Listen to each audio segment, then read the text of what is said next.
Tariff बढ़ता है, tariff बढ़ने से होता क्या है, टैरिफ बढ़ेगा तो क्या होगा कि हमें ऑर्डर मिलने कम हो जाएंगे। अगर सपोज करो किसी बड़े बिजनेसमैन ने, जो अमेरिका का बिजनेसमैन है, उसने हमें 10,000 करोड़ का ऑर्डर दिया और वो 10,000 करोड़ पे 5,000 करोड़ की उसकी टैरिफ लग गया, मतलब 50% का टैरिफ लग गया, तो उसका 10,000 करोड़ का माल कितने का हो गया, 15,000 करोड़ का। अब वो उसे वहाँ बेचेगा, अगर वो 170 रुपये की टी शर्ट बेचेगा ना, तो उस वहाँ मालूम क्या होगा, वहाँ पे ये होगा कि वे जो लोग हैं ना, जो 100 रुपये की टी शर्ट खरीद रहे थे ना, 110 की टी शर्ट खरीद रहे, वो बोलेंगे यार इतना महंगा हो गया, अब 110 की खरीद रहे थे, अब 170 की होगी। ऐसा नहीं यार, हम नहीं लेंगे। वो सेम उसी का दुकानदार है जो कि पाकिस्तान से माल ले रहा है, वो बोलेगा नहीं मैं दे रहा हूँ ना 110 से 115 में, तो कोई बात नहीं 120 की ले लो मेरे से। कारण ये है ना कि उनके साथ में टैरिफ नहीं है।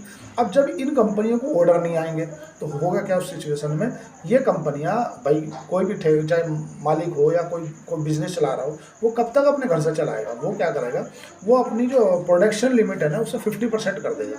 अगर इस बार वो सपोज करो 1,000 मेट्रिक टन कोई प्रोडक्ट का मैन्युफैक्चरिंग करता था, तो इस बार करेगा वो 500 में, तो 500 करेगा तो क्या करेगा, सबसे पहले लेबर को घर बैठाएगा।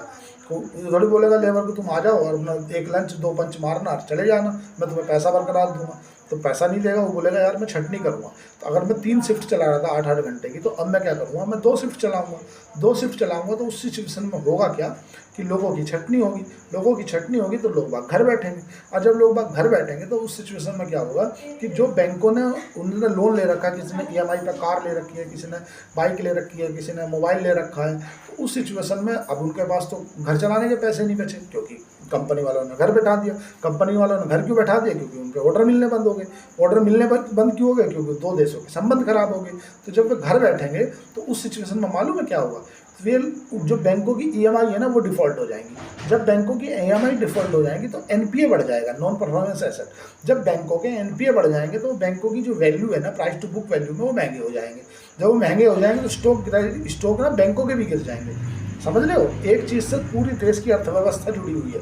ऐसा नहीं है कि आप जो वो समझते नहीं, वो तो बोलते अरे हाँ टैरिफ लगा देते ऐसा क्या होगा, हमारा क्या पता कि हम भी नहीं देंगे। भाई साहब, हम ना उनने H1B वीज़ा पे एक जरा सा टाइट करा था माहौल, ट्रंप ने। भारत में थर-थर हो गई थी, आईटी सेक्टर पूरा थर-थर। 1 करोड़ रुपया उन्होंने, एक मतलब $1 लाख के आसपास का उन्होंने वो रख दिया है कि अगर आपको अमेरिका आना है तो $1 लाख दो।